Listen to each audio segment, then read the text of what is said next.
Alice's Adventures in Wonderland by Lewis Carroll. Chapter 10. The Lobster Quadrille. The Mock Turtle sighed deeply and drew the back of one flapper across his eyes. He looked at Alice and tried to speak, but for a minute or two sobs choked his voice. "Same as if he had a bone in his throat," said the Griffin, and it set to work shaking him and punching him in the back. At last the Mock Turtle recovered his voice, and, with tears running down his cheeks, he went on again. "You may not have lived much under the sea," "I haven't," said Alice. "and perhaps you were never even introduced to a lobster." Alice began to say, "I once tasted," but checked herself hastily and said, "No, never." "So you can have no idea what a delightful thing a lobster quadrille is." "No, indeed," said Alice. "What sort of a dance is it?" "Why," said the Griffin. "you first form into a line along the seashore." "Two lines," cried the Mock Turtle. "Seals, turtles, salmon, and so on. Then, when you've cleared all the jellyfish out of the way—" "That generally takes some time," interrupted the Griffin. "You advance twice." "each with a lobster as a partner." cried the Griffin. "Of course," The Mock Turtle said. "Advance twice, set to partners." "Change lobsters, and retire in same order," continued the Griffin. "Then, you know," The Mock Turtle went on. "you throw the lobsters," shouted the Griffin, with a bound into the air. as far out to sea as you can." "swim after them," screamed the Griffin. "Turn a somersault in the sea." cried the Mock Turtle, capering wildly about. "change lobsters again," yelled the Griffin at the top of its voice. "Back to land again, and that's all the first figure," said the Mock Turtle, suddenly dropping his voice, and the two creatures, who had been jumping about like mad things all this time, sat down again very sadly and quietly, and looked at Alice. "It must be a very pretty dance," said Alice timidly. "Would you like to see a little of it?" said the Mock Turtle. "Very much indeed," said Alice. "Come, let's try the first figure," said the Mock Turtle to the Griffin. "We can do without lobsters, you know, which shall sing." "Oh, you sing," said the Griffin. "I've forgotten the words." So they began solemnly dancing round and round Alice, every now and then treading on her toes when they passed too close, and waving their forepaws to mark the time, while the Mock Turtle sang this, very slowly and sadly. "Will you walk a little faster?" said a whiting to a snail. "There's a porpoise close behind us, and he's treading on my tail. See how eagerly the lobsters and the turtles all advance. They are waiting on the shingle. Will you come and join the dance? Will you, won't you, will you, won't you? Will you join the dance? Will you, won't you, will you, won't you? Won't you join the dance? You can really have no notion how delightful it will be when they take us up and throw us, with the lobsters, out to sea." But the snail replied, too far, and gave a look askance. Said he thanked the whiting kindly, but he would not join the dance. Would not, could not, would not, could not, would not join the dance. Would not, could not, would not, could not join the dance. "What matters it how far we go?" his scaly friend replied. "There is another shore, you know, upon the other side. The further off from England the nearer is to France. Then turn not pale, beloved snail, but come and join the dance. Will you, won't you, will you, won't you, will you join the dance? Will you, won't you, will you, won't you, won't you join the dance?" "Thank you. It's a very interesting dance to watch," said Alice, feeling very glad that it was over at last. And I do so like that curious song about the whiting. Oh, as to the whiting, said the Mock Turtle. you've seen them, of course. Yes, Said Alice. I've often seen them at Den. She checked herself hastily. I don't know where Din may be, Said the Mock Turtle. but if you've seen them so often, of course you know what they're like. I believe so. Alice replied thoughtfully. They have their tails in their mouths, and they're all over crumbs. You're wrong about the crumbs. Said the Mock Turtle. Crumbs would all wash off in the sea, but they have their tails in their mouths, and the reason is... Here the Mock Turtle yawned and shut his eyes. Tell her about the reason and all that, He said to the Griffin. The reason is Said the Griffin. that they would go with the lobsters to the dance, so they got thrown out to sea, so they had to fall a long way, so they got their tails fast in their mouths, so they couldn't get them out again. That's all. Thank you. Said Alice. It's very interesting. I never knew so much about a whiting before. I can tell you more than that, if you like. Said the Griffin. I never thought about it. Said Alice. Why? It does the boots and shoes. The Griffin replied very solemnly. Alice was thoroughly puzzled. Does the boots and shoes? She repeated in a wondering tone.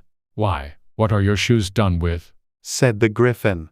I mean, what makes them so shiny? Alice looked down at them and considered a little before she gave her answer. They're done with blacking, I believe. Boots and shoes under the sea The Griffin went on in a deep voice. are done with a whiting. Now you know. And what are they made of? Alice asked in a tone of great curiosity. Soles and eels, of course. The Griffin replied rather impatiently. Any shrimp could have told you that. If I'd been the whiting, Said Alice, whose thoughts were still running on the song. I'd have said to the porpoise, keep back, please. We don't want you with us. they were obliged to have him with them. The Mock Turtle said.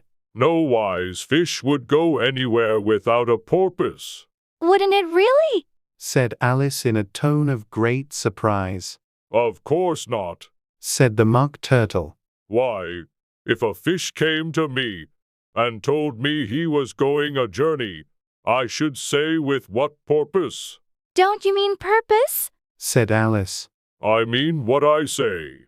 The Mock Turtle replied in an offended tone, and the Griffin added. Come, let's hear some of your adventures.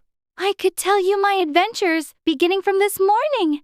Said Alice a little timidly.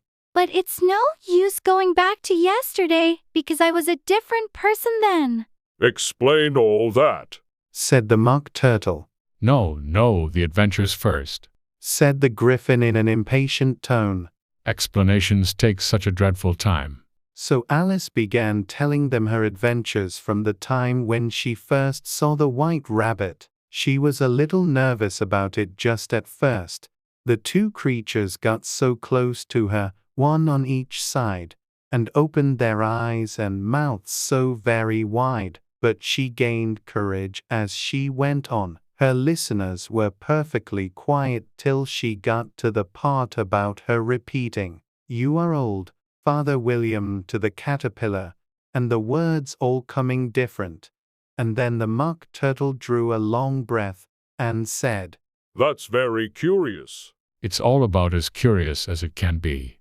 Said the Griffin. It all came different. The Mock Turtle repeated thoughtfully. I should like to hear her try and repeat something now. Tell her to begin. He looked at the Griffin as if he thought it had some kind of authority over Alice. Stand up and repeat, 'tis the voice of the sluggard. Said the Griffin. How the creatures order one about, and make one repeat lessons. Thought Alice. I might as well be at school at once. However, she got up and began to repeat it, but her head was so full of the Lobster Quadrille that she hardly knew what she was saying, and the words came very queer indeed. 'Tis the voice of the lobster, I heard him declare. You have baked me too brown, I must sugar my hair.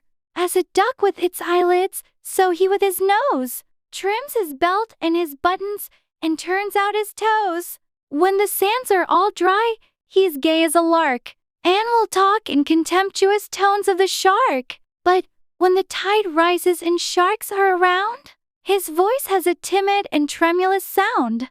That's different from what I used to say when I was a child, said the Gryphon. Well, I never heard it before, said the Mock Turtle. but it sounds uncommon nonsense. Alice said nothing. She had sat down with her face in her hands, wondering if anything would ever happen in a natural way again. I should like to have it explained, said the Mock Turtle. She can't explain it, said the Gryphon hastily. Go on with the next verse. But about his toes, The Mock Turtle persisted. how could he turn them out with his nose, you know? It's the first position in dancing, Alice said, but was dreadfully puzzled by the whole thing, and longed to change the subject. Go on with the next verse. The Gryphon repeated impatiently. It begins, I passed by his garden. Alice did not dare to disobey, though she felt sure it would all come wrong, and she went on in a trembling voice. I passed by his garden and marked with one eye how the owl and the panther were sharing a pie. The panther took pie crust and gravy and meat, while the owl had the dish as its share of the treat. When the pie was all finished, the owl, as a boon, was kindly permitted to pocket the spoon, while the panther received knife and fork with a growl, and concluded the banquet. What is the use of repeating all that stuff? The Mock Turtle interrupted. If you don't explain it as you go on, it's by far the most confusing thing I ever heard. Yes, I think you'd better leave off, said the Gryphon, and Alice was only too glad to do so. Shall we try another figure of the Lobster Quadrille? The Gryphon went on. Or would you like the Mock Turtle to sing you a song? Oh, a song, please, if the Mock Turtle would be so kind. Alice replied, so eagerly that the Gryphon said, in a rather offended tone, No accounting for tastes. Sing her turtle soup, will you, old fellow? The Mock Turtle sighed deeply, and began, in a voice sometimes choked with sobs, to sing this. Beautiful soup, so rich and green, waiting in a hot tureen. Who for such dainties would not stoop? Soup of the evening, beautiful soup. Soup of the evening, beautiful soup. Beautiful soup, beautiful soup. Soup of the evening, beautiful, beautiful soup. Beautiful soup. Who cares for fish, game, or any other dish? Who would not give all else for two? Pennyworth only of beautiful soup. Pennyworth only of beautiful soup. Beautiful soup, beautiful soup. Soup of the evening, beautiful, beautiful soup. Chorus again, cried the Gryphon, and the Mock Turtle had just begun to repeat it, when a cry of, The trial's beginning. was heard in the distance. Come on, cried the Gryphon, and taking Alice by the hand, it hurried off, without waiting for the end of the song. What trial is it? Alice panted as she ran, but the Gryphon only answered, come on, and ran the faster, while more and more faintly came, carried on the breeze that followed them, the melancholy words. Soup of the evening, beautiful, beautiful soup. Chapter 11. Who Stole the Tarts? The King and Queen of Hearts were seated on their throne when they arrived, with a great crowd assembled about them, all sorts of little birds and beasts, as well as the whole pack of cards. The knave was standing before them, in chains, with a soldier on each side to guard him, and near the king was the White Rabbit, with a trumpet in one hand, and a scroll of parchment in the other. In the very middle of the court was a table, with a large dish of tarts upon it. They looked so good that it made Alice quite hungry to look at them. I wish they'd get the trial done, She thought. and hand round the refreshments. But there seemed to be no chance of this, so she began looking at everything about her to pass away the time. Alice had never been in a court of justice before, but she had read about them in books, and she was quite pleased to find that she knew the name of nearly everything there.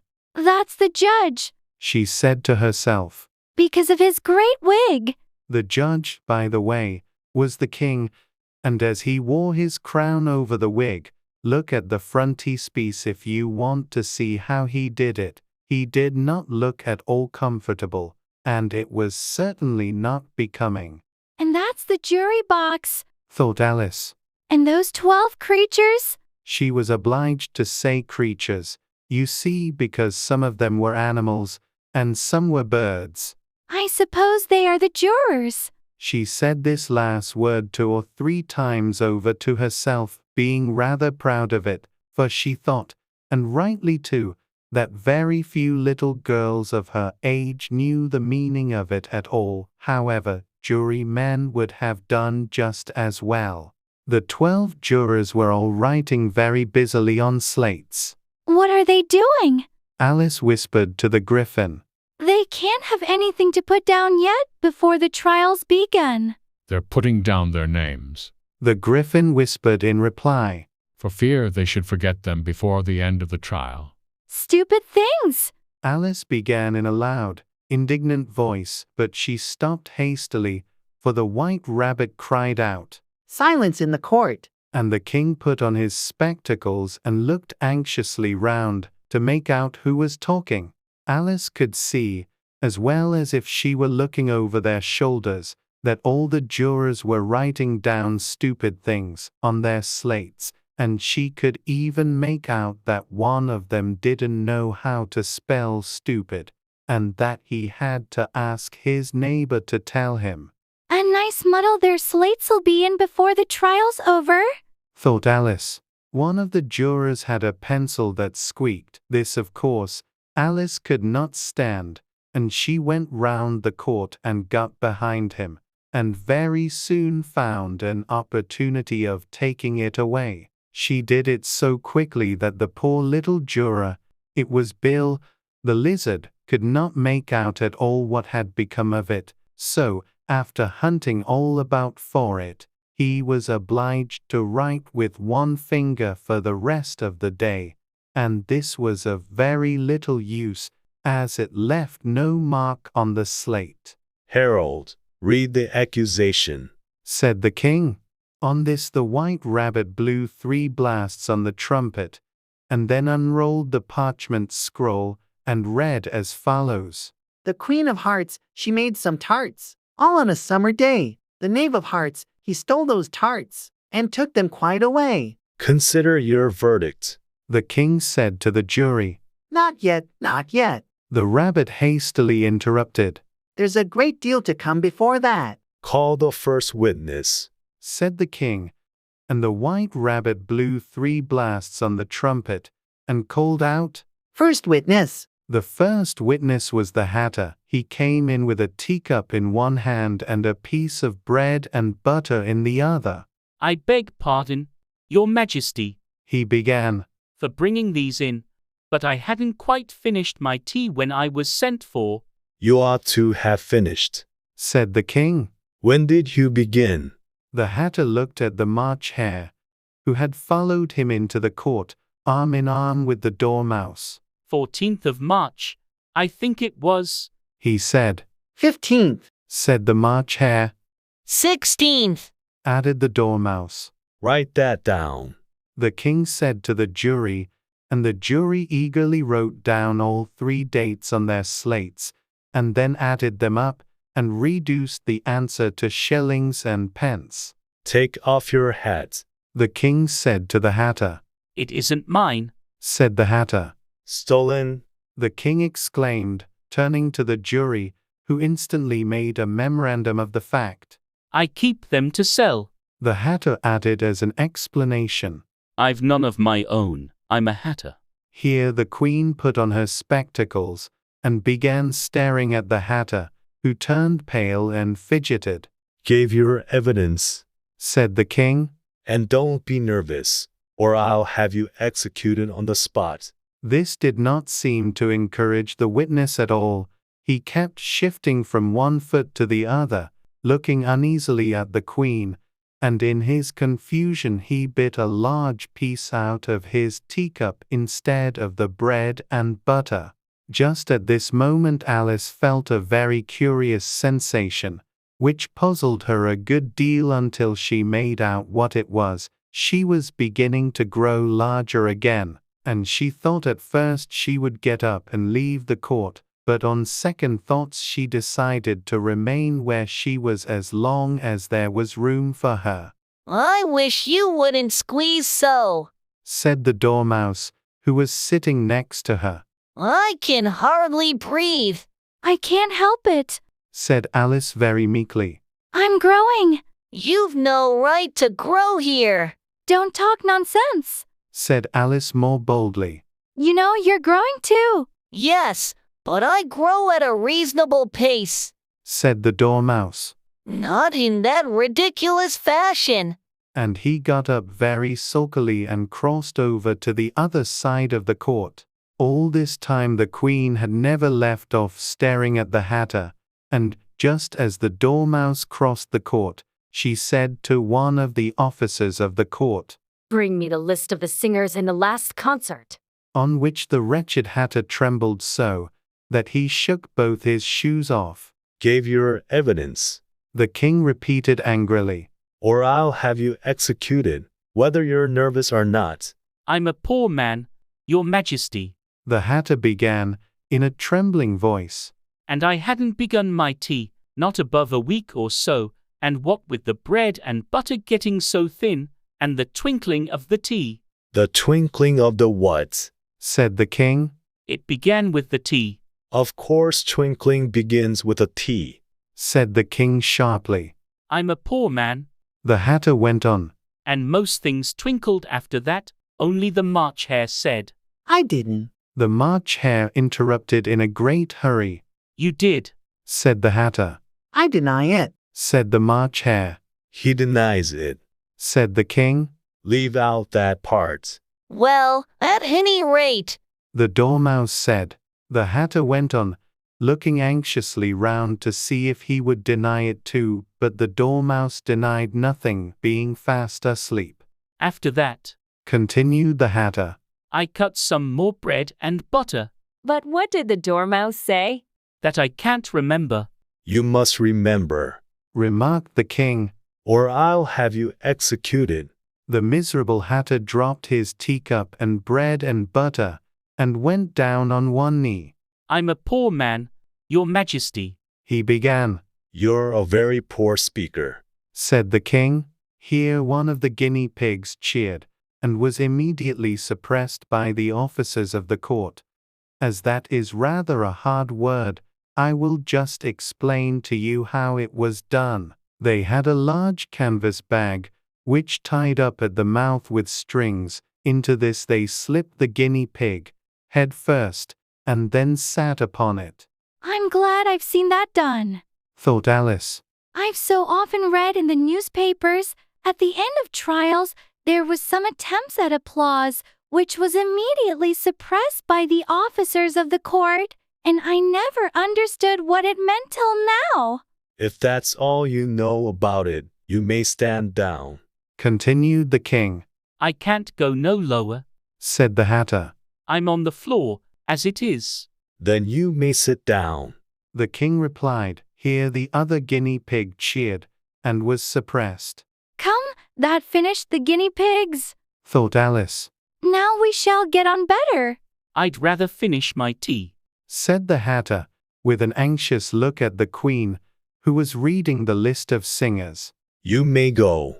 Said the King, and the Hatter hurriedly left the court, without even waiting to put his shoes on.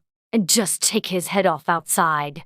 The Queen added to one of the officers, but the Hatter was out of sight before the officer could get to the door. Call the next witness. Said the King. The next witness was the Duchess's cook. She carried the pepper box in her hand, and Alice guessed who it was. even before she got into the court. By the way, the people near the door began sneezing all at once. Gave your evidence, Said the king.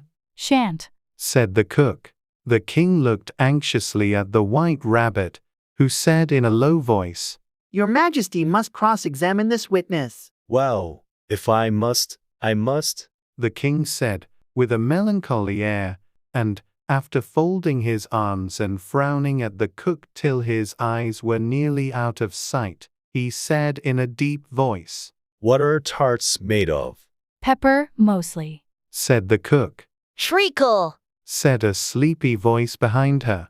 Color that dormouse. The queen shrieked out. Behead that dormouse. Turn that dormouse out of court. Suppress him. Pinch him. Off with his whiskers. For some minutes the whole court was in confusion getting the dormouse turned out, and by the time they had settled down again, the cook had disappeared. Never mind. Said the king, with an air of great relief. Call the next witness. And he added in an undertone to the queen, Really, my dear, you must cross-examine the next witness. It quite makes my forehead ache. Alice watched the White Rabbit as he fumbled over the list, feeling very curious to see what the next witness would be like. For they haven't got much evidence yet. She said to herself. Imagine her surprise when the White Rabbit read out, at the top of his shrill little voice, the name. Alice.